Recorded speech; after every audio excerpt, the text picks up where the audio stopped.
साथियों, कैसे हो आप सभी। मैं अरविंद्र एक बार फिर से आप सभी साथियों का अपने परिवार हर क्लासेस 24 में आपका स्वागत है।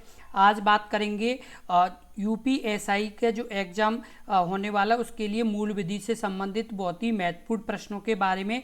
जितने भी साथी यूपीएसआई एग्ज़ाम की तैयारी कर रहे हैं उनके लिए ये प्रश्न बहुत ही महत्वपूर्ण प्रश्न है, क्योंकि 8 से 10 प्रश्न मूल विधि से ही पूछे जाते हैं, इसलिए ये वीडियो उनके लिए बहुत ही महत्वपूर्ण वीडियो है। और यदि आपने हमारी पिछली वीडियो नहीं देखी है तो इस वीडियो को डिस्क्रिप्शन में प्लेलिस्ट का लिंक दिया गया है, तो आप उन वीडियो को भी देख सकते हैं। और यदि आपने हमारे YouTube चैनल को सब्सक्राइब नहीं किया है तो कृपया एक बार YouTube चैनल को ज़रूर सब्सक्राइब कर लें, जिससे हम जब भी अगली वीडियो अपलोड करेंगे तो आपको सबसे पहले नोटिफिकेशन मिल जाया करेगी। इसलिए आप ज़रूर सब्सक्राइब कर लें और इस वीडियो को एंड तक देखें, क्योंकि ये बहुत ही महत्वपूर्ण वीडियो है। इसमें धाराओं से संबंधित और जितने भी मूल विधि के इम्पोर्टेंट प्रश्न हैं वो सभी इस वीडियो में डिस्कस किए हैं, इसलिए इस वीडियो को बहुत ही ध्यानपूर्वक से देखें। अब जैसे बात कर लेते हैं पहले प्रश्न के बारे में। एक जल्लाद जो मृत्युदंड निष्पादित करता है भारतीय दंड संहिता के किस धारा के अंतर्गत आपराधिक दायित्व से मुक्त है? ऑप्शन ए धारा 78, ऑप्शन बी धारा 80, ऑप्शन सी धारा 97, ऑप्शन डी धारा 79। इस प्रश्न का उत्तर बताएं। इस प्रश्न का उत्तर क्या होगा?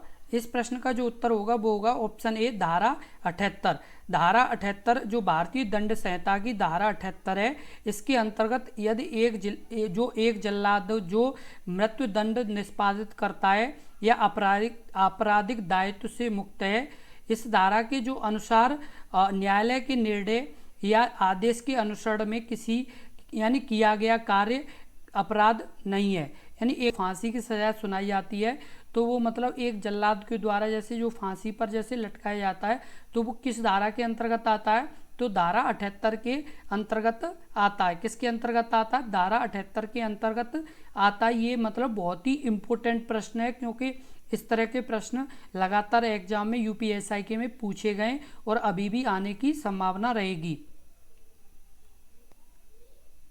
अगला प्रश्न है प्रश्न नंबर 2। निम्नलिखित में से किस केस में अस्वस्थ मन का बचाव के रूप में होने का सिद्धांत प्रतिपादित किया गया है? Option A McNaught case, option B R v French case, option C R v Dudley और Stephen case, option D B Govinda. इस प्रश्न का उत्तर बताएं। इस प्रश्न का उत्तर क्या होगा? इस प्रश्न का उत्तर बताएं। इस प्रश्न का उत्तर क्या होगा? इस प्रश्न का जो उत्तर होगा वो होगा ऑप्शन ए मैकनॉट केस। निम्नलिखित में से किस केस में अस्वस्थ मन यानी अनसाउंड माइंड का बचाव के रूप में होने का सिद्धांत प्रतिपादित किया गया है? तो मैकनॉट केस में प्रतिपादित किया गया है। जो भारतीय दंड संहिता की धारा कितने में? 84 में। यानी भारतीय दंड संहिता की यानी धारा 84 के तहत मैकनॉट के मामले में विकृत चित्तता को बचाव के रूप में होने का सिद्धांत प्रतिपादित किया गया है। ये यानी किस धारा में आता है? ये धारा 84 में आता है। कितनी धारा में आता है? ये 84वीं धारा में बताया गया है। अगला प्रश्न है प्रश्न नंबर 3। निम्नलिखित में से कौन सा वाद उन्मत्तता के आधार पर प्रतिरक्षा से संबंधित है? ऑप्शन ए आर बनाम डडले एवं Stephens, option B Director of Public Prosecution बनाम बियर्ड, ऑप्शन सी मैकनॉट का वाद, ऑप्शन डी आर बनाम गोविंदा। इस प्रश्न का उत्तर बताएं। इस प्रश्न का उत्तर क्या होगा? इस प्रश्न का उत्तर बताएं। इस प्रश्न का उत्तर क्या होगा? इस प्रश्न का जो उत्तर होगा आपका होगा ऑप्शन सी मैकनॉट का वाद। किसका? मैकनॉट का वाद उन्मत्तता के आधार पर प्रतिरक्षा से संबंधित है। जो मैकनॉट का वाद है उसमें यानी उसके आधार पर प्रतिरक्षा से ये संबंधित है। और इस जो वाद में अभियुक्त द्वारा उचित और अनुचित विभेद करने की शक्ति के सिद्धांतों को पागलपन के अभिभावक के संदर्भ में निश्चितता प्रदान की गई है। और ये किस धारा के अंतर्गत आता है? ये धारा के अंतर्गत आता है आपके 24 के। किसके अंतर्गत आता है? और 24 धारा के अंतर्गत आता है। और एक बार हम आपको दोबारा बता दें कि इस जो मैकनॉट वाद है इसका क्या मतलब? इस वाद में अभियुक्त द्वारा उचित और अनुचित में विभेद करने की शक्ति के सिद्धांत को पागलपन के अभिभावक यानी अभिभावक का मतलब प्ली के संदर्भ में निश्चितता प्रदान की गई है। और ये किस धारा के अंतर्गत आता है? ये आता है धारा 84 के अंतर्गत आता है। अगला प्रश्न है प्रश्न नंबर 4, भारतीय दंड संहिता की कौन सी धारा अनैच्छिक मतता के आधार पर प्रतिरक्षा से संबंधित है? ऑप्शन ए 85 धारा 85, ऑप्शन बी धारा 87, ऑप्शन सी धारा 84 या ऑप्शन डी धारा 86। इस प्रश्न का उत्तर बताएं। इस प्रश्न का उत्तर क्या होगा? इस प्रश्न का जो उत्तर होगा वो आपका होगा ऑप्शन ए धारा 85। धारा 85 के अंतर्गत अनैच्छिक मतता के आधार पर प्रतिरक्षा से संबंधित है। और इसका ये जो धारा अनैच्छिक मतता के आधार पर, इसका मतलब है अपनी इच्छा के यानी विरुद्ध। अनैच्छिक का मतलब क्या है? जो ये अनैच्छिक शब्द है इसका मतलब है अपनी इच्छा के विरुद्ध। किसकी? अपनी इच्छा के विरुद्ध। और यानी मतता के आधार पर आपराधिक दायित्व से प्रतिरक्षा या बचाव। प्रतिरक्षा का मतलब क्या है? प्रतिरक्षा का मतलब है बचाव। प्रतिरक्षा को यानी बचाव का प्रावधान है। और ये किस धारा में? ये धारा 85 में है। अगला प्रश्न है प्रश्न नंबर 5, प्राइवेट प्रतिरक्षा का आधार किससे संबंधित? ऑप्शन ए शरीर से, ऑप्शन बी संपत्ति से, ऑप्शन सी शरीर व संपत्ति दोनों से, ऑप्शन डी उपर्युक्त में से कोई नहीं। इस प्रश्न का उत्तर बताएं। इस प्रश्न का उत्तर क्या होगा? इस प्रश्न का जो उत्तर होगा वो आपका सही होगा ऑप्शन सी शरीर व संपत्ति दोनों से। शरीर व संपत्ति दोनों से प्राइवेट प्रतिरक्षा का अधिकार संबंधित है। और ये किस धारा किस धारा के अंतर्गत आता है?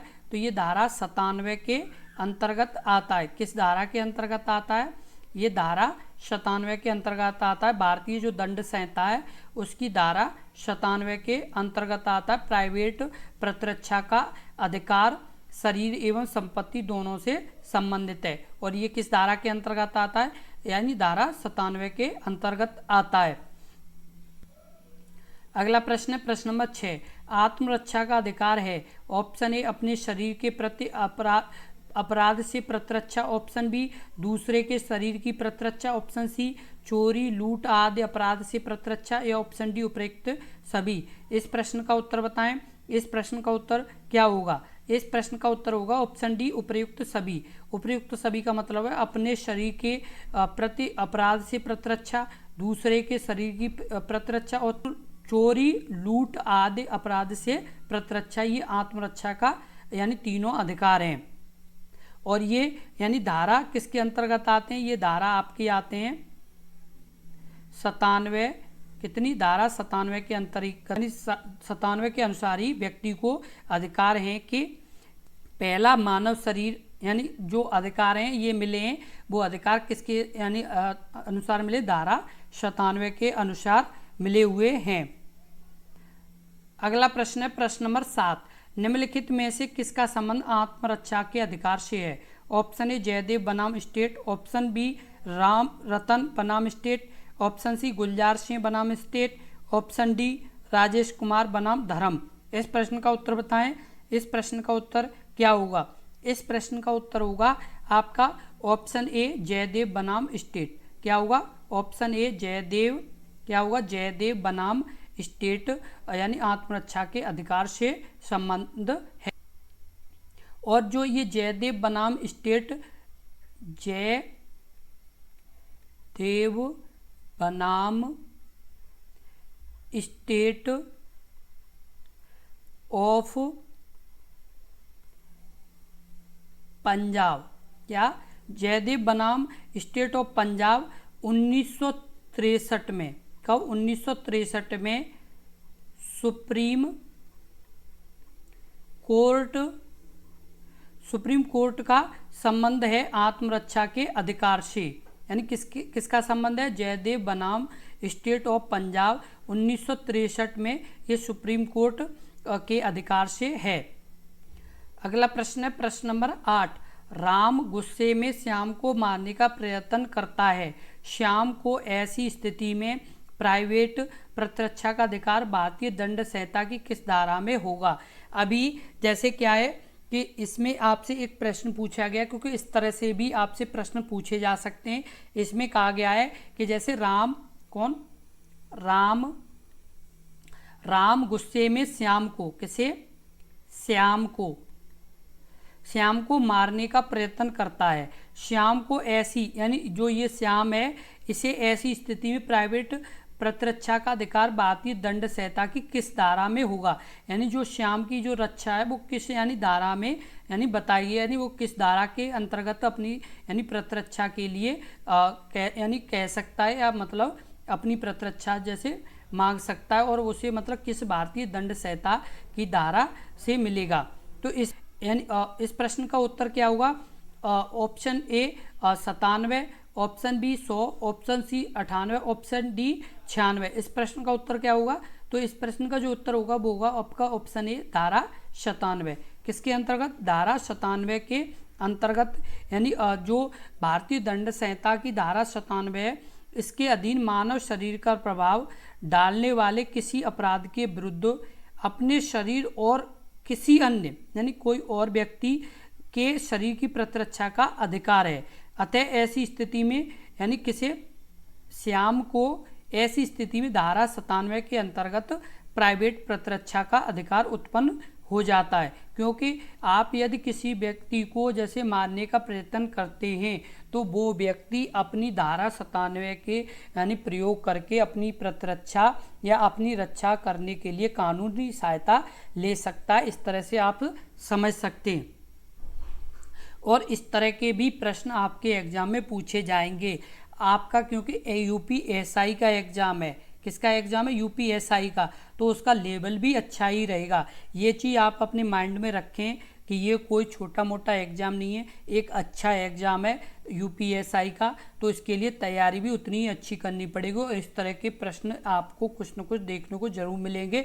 इसलिए इस प्रश्नों को अभी से समझ लें, क्योंकि डायरेक्ट 97 तो आपको अच्छे से पता है कि हमें मतलब प्रतिरक्षा से संबंधित है, लेकिन आपको घुमा के भी प्रश्न पूछा जा सकता है। जैसे अभी इस प्रश्न में पूछा गया है कि आप और यानी एक और व्यक्ति हैं, आप यानी उनको मारने की कोशिश कर रहे हो या मारने का प्रयत्न कर रहे हो, तो वो व्यक्ति हैं, तो वो क्या मतलब अपनी सहायता के लिए कौन सी धारा का प्रयोग करेंगे जिससे उनकी मतलब रक्षा हो सके।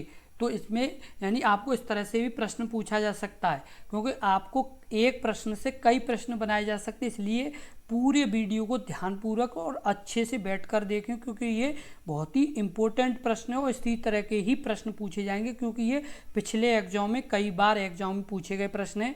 तो वही प्रश्न हम लगातार इन वीडियो में आपको बता रहे हैं, इसलिए पूरे वीडियो को अच्छे से देखें। अब अगला प्रश्न है प्रश्न नंबर 9। निम्नलिखित कार्यों में से किसके द्वारा दुष्णरेड़ का अपराध किया जा सकता है। ऑप्शन ए षड्यंत्र, ऑप्शन बी धमकी, ऑप्शन सी तैयारी, ऑप्शन डी प्रयत्न।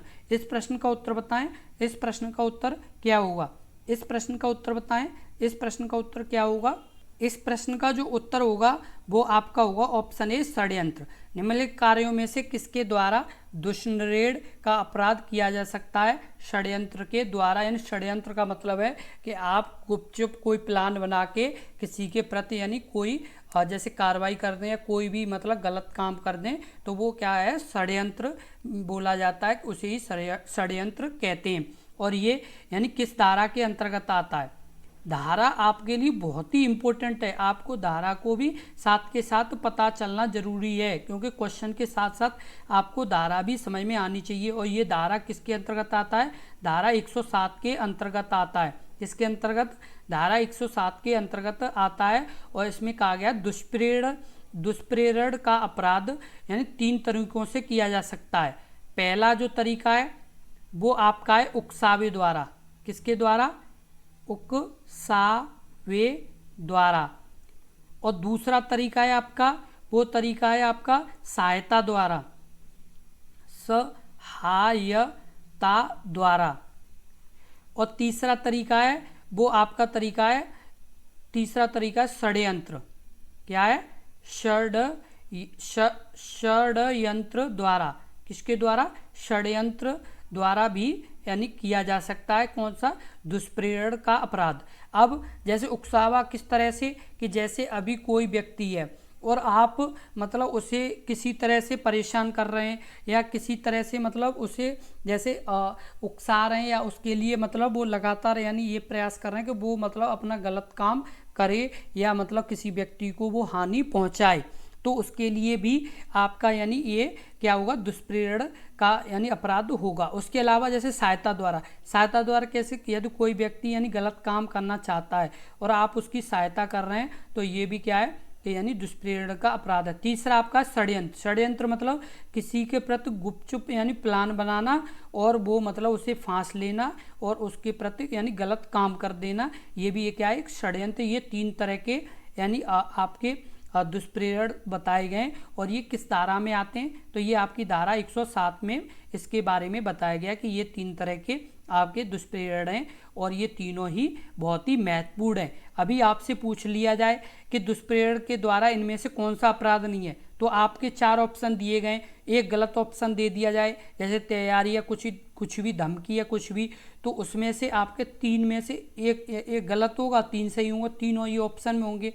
आप यानी यदि आपको अच्छे से पता है तो आप बता पाएंगे, यदि नहीं पता है तो आप क्या कर देंगे? गलत कर देंगे। इसलिए इनको तीनों को, और आप एक चीज़ जरूर ध्यान रखें, जब भी वीडियो देखें तो वीडियो में जितने भी प्रश्न हम बता रहे हैं वो सभी आप अपनी नोटबुक में लिखते जाएं, जिससे आप बाद में रिवीजन कर पाएँ, क्योंकि ये बहुत ही महत्वपूर्ण प्रश्न है। ये प्रश्न आपको कहीं भी नहीं मिलेंगे, जैसे आप सोचिए कि नहीं हमें मिल जाएंगे। अब ये बहुत ही महत्वपूर्ण प्रश्न है और जो आपको सही और सटीक जानकारी में बताए जा रहे हैं, जिससे आपके सीधे सीधे प्रश्न सही हो जाए, क्योंकि ये इतना सरल भी नहीं है, क्योंकि इसमें जो लैंग्वेज है, जो मतलब भाषा है, वो इतनी जल्दी किसी के समझ में भी नहीं आ सकती है। इसलिए हम आपको बहुत आराम से समझा रहे हैं, जिससे आप समझ पाएँ और अपने प्रश्नों को आराम से कर पाएँ, क्योंकि ये कम से कम 8 से 10 प्रश्न आपके पूछे जाएंगे आपके UPSI एग्जाम में।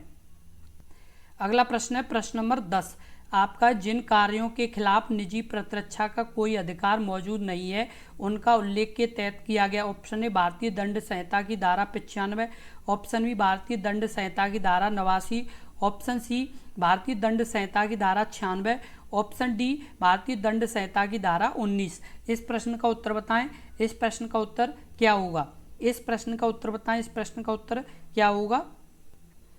इस प्रश्न का जो उत्तर होगा वो आपका सही होगा ऑप्शन डी भारतीय दंड संहिता की धारा 99। किसके द्वारा? भारतीय दंड संहिता 99 के द्वारा जिन कार्यों के खिलाफ निजी प्रतिरक्षा का कोई अधिकार मौजूद नहीं है उनके उल्लेख के तहत बताया गया। किसके द्वारा बताया गया? भारतीय दंड संहिता 99 के द्वारा उसे बताया गया है। अब जैसे धारा 99 में क्या बताया गया है?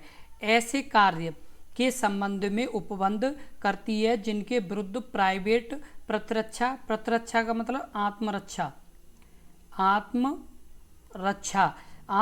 का कोई अधिकार नहीं है। इस धारा के अनुसार यदि कोई कार्य जिससे मृत्यु या घोर उपाहित मृत्यु या घोर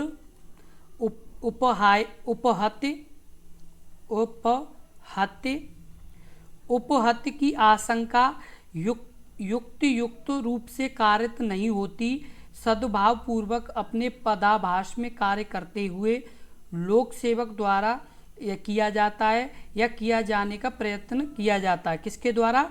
लोक सेवक के द्वारा। किसके द्वारा? लोक सेवक के द्वारा क्या किया जाता है? सद्भाव पूर्वक अपने पदभास में कार्य करते हुए लोक सेवक के द्वारा किया जाने का प्रयत्न किया जाता है। और इसमें एक और बात बताइए, ऐसी दशाओं में जिनमें संरक्षा के लिए लोक प्राधिकारियों की सहायता, किसकी? लोक प्राधिकारियों की सहायता, लोक प्राधिकारियों की सहायता प्राप्त करने के लिए समय है, प्राइवेट प्रतिरक्षा का कोई अधिकार नहीं होगा। किसका अधिकार नहीं होगा? प्राइवेट प्रतिरक्षा यानी जो आत्मरक्षा है उसका कोई भी अधिकार नहीं होगा। ये किस में बताया गया है? ये 99वीं धारा में बताया गया है और ये बहुत ही इम्पोर्टेंट प्रश्न है। इन प्रश्नों को आप अच्छे से देखें और यदि आपको वीडियो अच्छी लगी हो तो कृपया एक बार लाइक ज़रूर कर दें और इस वीडियो को ज़्यादा से ज़्यादा शेयर करें, जिससे अपना परिवार और बड़ा हो सके और जिससे आपके यानी और कंपटीशन बढ़ सके, जिससे आपको ये पता चलता रहे कि और भी परीक्षार्थी किस तरह से अपनी तैयारी कर रहे हैं, क्योंकि वो भी प्रश्न यानी अपने कमेंट में उत्तर बताएंगे, जिससे आपको ये पता चलता रहेगा कि और भी परीक्षार्थी किस तरह से तैयारी कर रहे हैं और किस तरह से मेहनत कर रहे हैं। क्योंकि एक कंपटीशन और लगातार बढ़ेगा, जिससे जितना अपना परिवार बढ़ता जाएगा उतना ही आपको और स्कोर बढ़ने के चांस रहेंगे। क्योंकि जब कंपटीशन बढ़ती है और हम उस कंपटीशन में अच्छा रिजल्ट लाते हैं तो ऑटोमेटिक हमारा रिजल्ट अच्छा हो जाता है। इसलिए इस वीडियो को ज़्यादा से ज़्यादा शेयर करें और आप लगातार मेहनत कीजिए, हम आपके साथ हैं और हर समय आपके साथ हैं। जब भी आपको कोई चीज़ समझ में ना आए तो आप बेझिझक कमेंट बॉक्स में कमेंट कीजिए, हम आपको पूरी जानकारी देंगे और हम आपके 24 घंटे साथ हैं। क्योंकि हमारा तो यही वादा है कि जब तक आपके कंधों पर 2 स्टार नहीं लग जाते हम तब तक ना तो सही से सोएंगे और ना ही हम लगातार बिल्कुल आराम भी नहीं करेंगे, लगातार आपके साथ रहेंगे, जिससे आपका सिलेक्शन हो सके। क्योंकि इसमें ज़्यादा समय भी नहीं मिलेगा, ज़्यादा से ज़्यादा 3 से 4 महीने मिलेंगे। 3 से 4 महीने में ही इस कोर्स को कंप्लीट कराना है और आपका सिलेक्शन में काफ़ी यानी हमें सहायता करने की पूरी कोशिश करनी है। इसलिए हम लगातार आपके साथ हैं और आप भी हमारे साथ लगातार जुड़े रहिए, जिससे आपके एग्ज़ाम में काफ़ी आपको सहायता मिल सके। धन्यवाद।